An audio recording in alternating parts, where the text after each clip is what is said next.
Bismillahirrahmanirrahim. Assalamualaikum warahmatullahi wabarakatuh.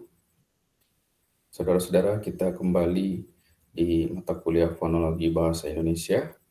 Kali ini kita akan membahas silabel dan fonotaktik. Sebelum saya lanjutkan, saudara-saudara, saya ingatkan mengisi daftar hadir di SIA Unram dan di ketua kelas. Kita awali dengan yang pertama, yaitu pembahasan mengenai silabel. Ada beberapa istilah teknis yang harus saudara-saudara pahami ketika memengerti soal silabel. Ya. Setidaknya ada 4 hal. Ya. Yang pertama adalah puncak kenyaringan, bahwa setiap silabel itu pasti ada yang namanya puncak kenyaringan. Dan puncak kenyaringan ini selalu ditandai dengan adanya vokal, ya.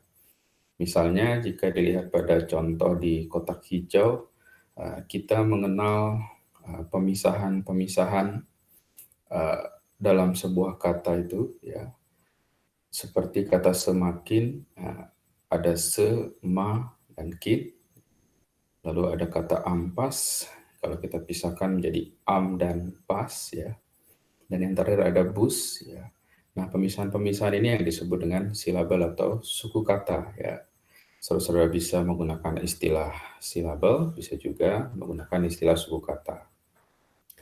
Nah, sekali lagi yang dimaksud dengan puncak kenyaringan adalah selalu akan ada vokal, ya, ketika kita membahas suku kata. Jadi di setiap suku kata itu pasti akan ada puncak kenyaringan atau vokal.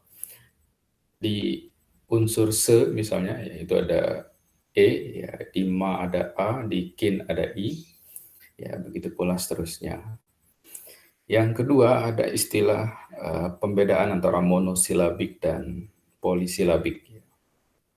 Monosilabik artinya silabelnya ada satu, ya, atau satu suku kata, sedangkan yang polisilabik berarti lebih dari satu suku kata. Nah, yang satu suku kata contohnya tadi di atas ada bus, ya, kemudian yang di kotak merah yang sedang dibahas misalnya ada kata bos. Ya.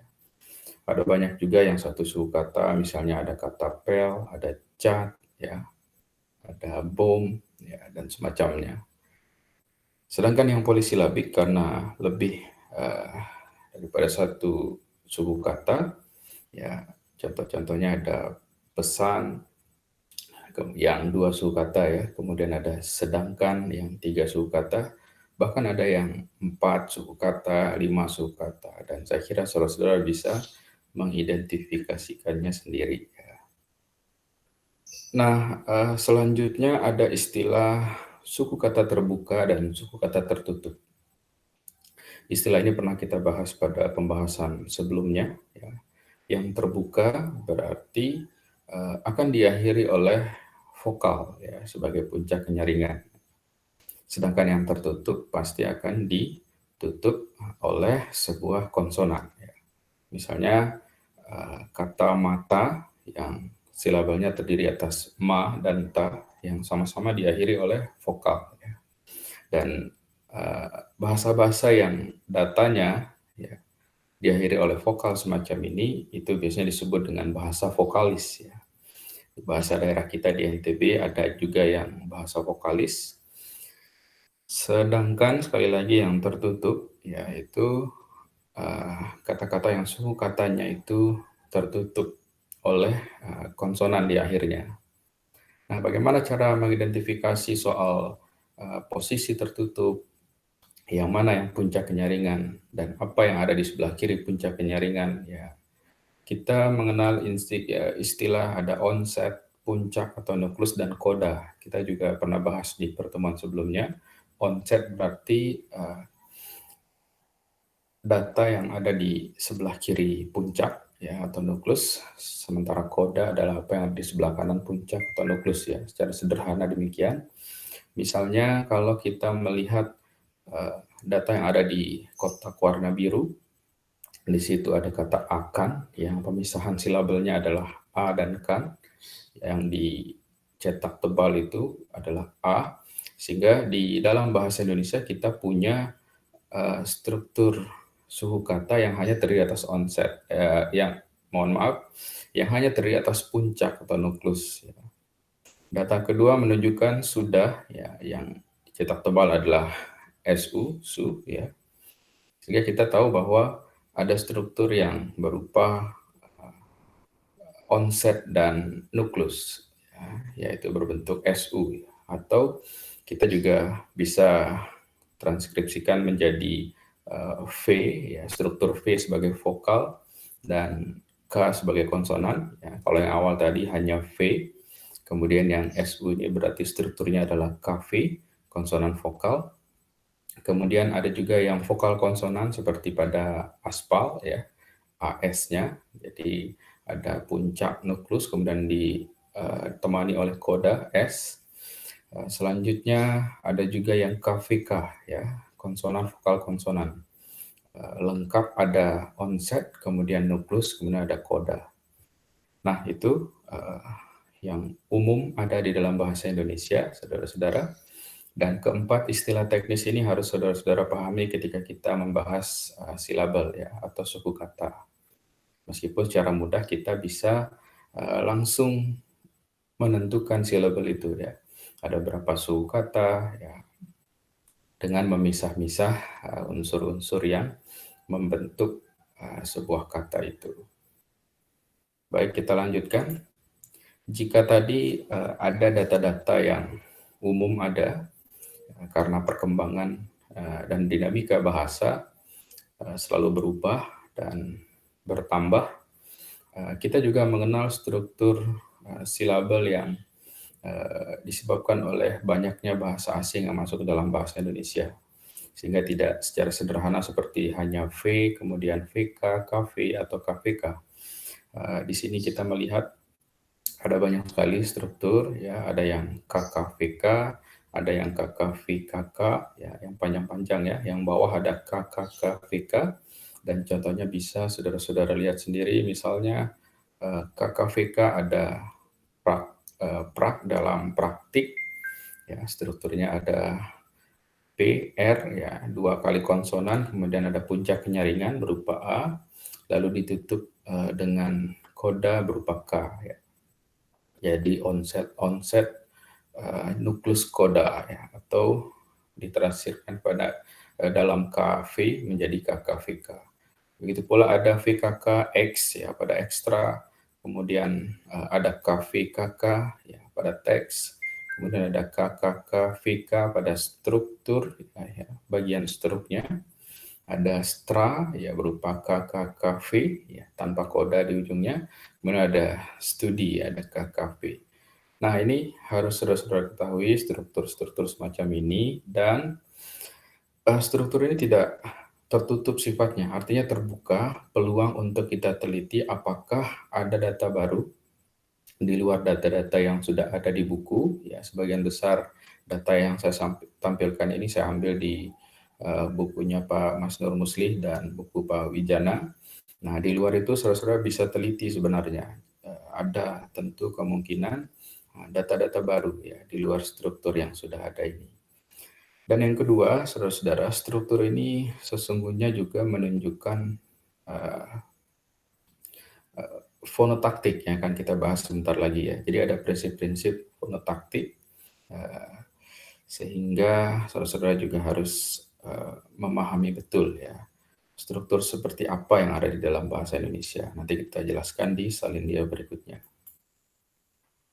Ada satu istilah namanya interlude.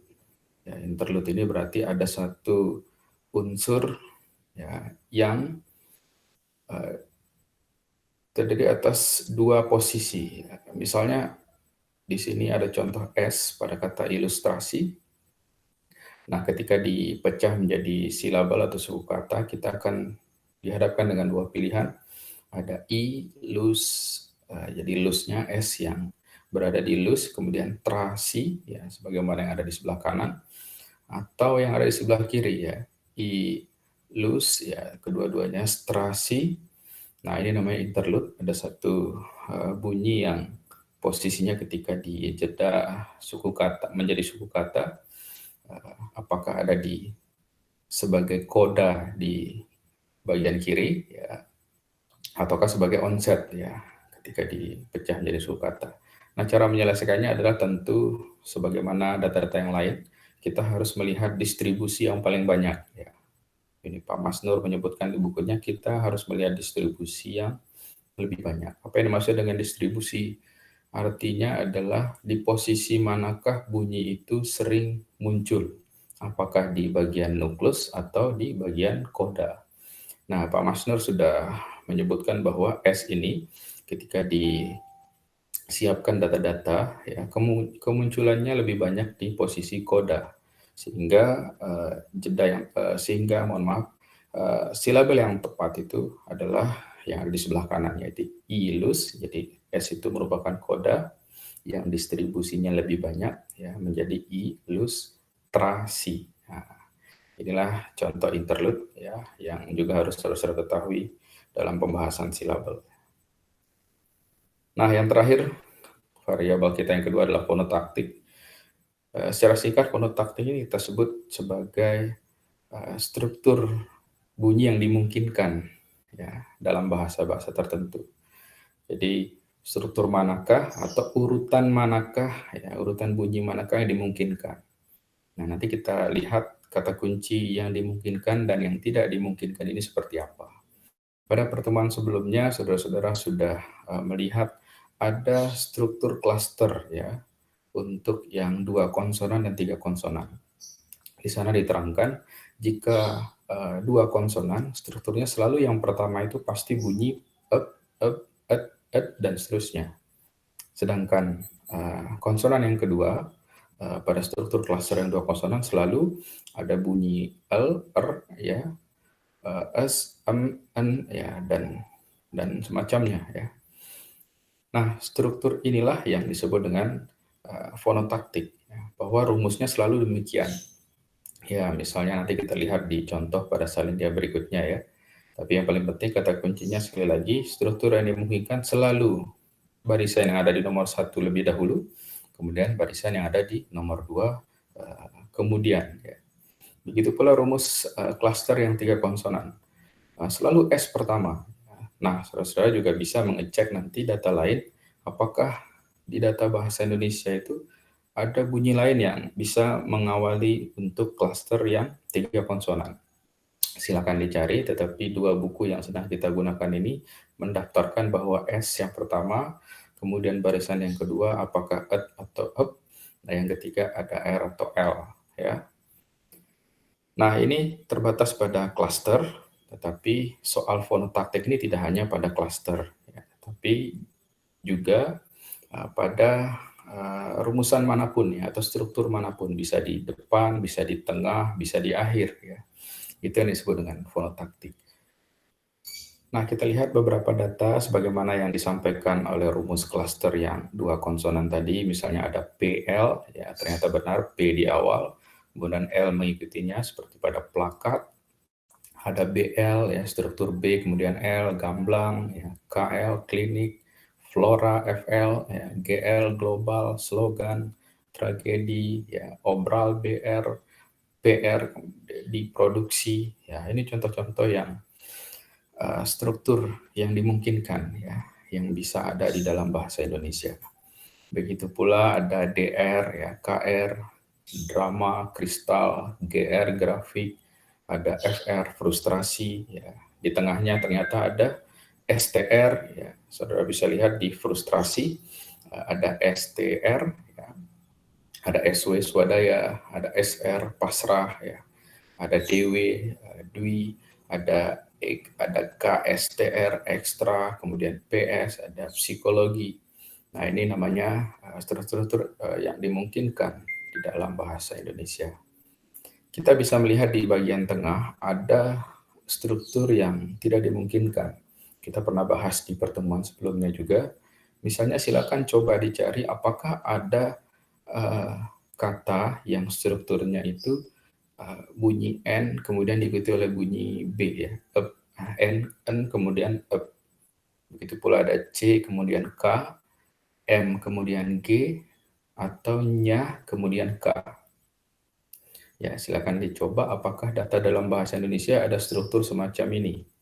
Di luar yang tadi kita bahas atau di sekitarnya, misalnya yang 3 konsonan ada SPR, itu dibolehkan, ada kata sprinter, ada STR, strategi, ada SKL, sklerosis, ya, ada SKR, skripsi, ada ST, statuta, KW, kuintal, SP, sponsor, SK, skema.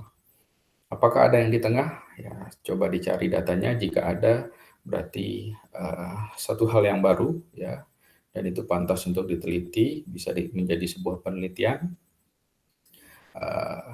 Karena fonotaktik ini sebagaimana data yang sebelumnya dijelaskan juga bisa jadi berkembang sesuai dengan dinamika bahasa atau bertambahnya data dalam bahasa Indonesia. Bisa jadi yang tidak dimungkinkan yang disebutkan oleh para ahli strukturnya bisa jadi ada karena ada kata yang baru, ya, bisa hasil serapan dari bahasa yang lain. Nah, saudara-saudara, sekali lagi fonotaktik ini adalah struktur bunyi yang dimungkinkan. Selain kita tadi mentranskripsikan dalam model KVK, ya, atau VK, KV, dan semacamnya, aspek fonotaktik juga memperlihatkan struktur yang langsung berupa bunyi, ya. Apakah struktur itu ada atau tidak, alias dimungkinkan atau tidak dalam bahasa Indonesia. Demikian, saudara-saudara, dua hal yang singkat kita pelajari, yaitu soal silabel dan fonotaktik.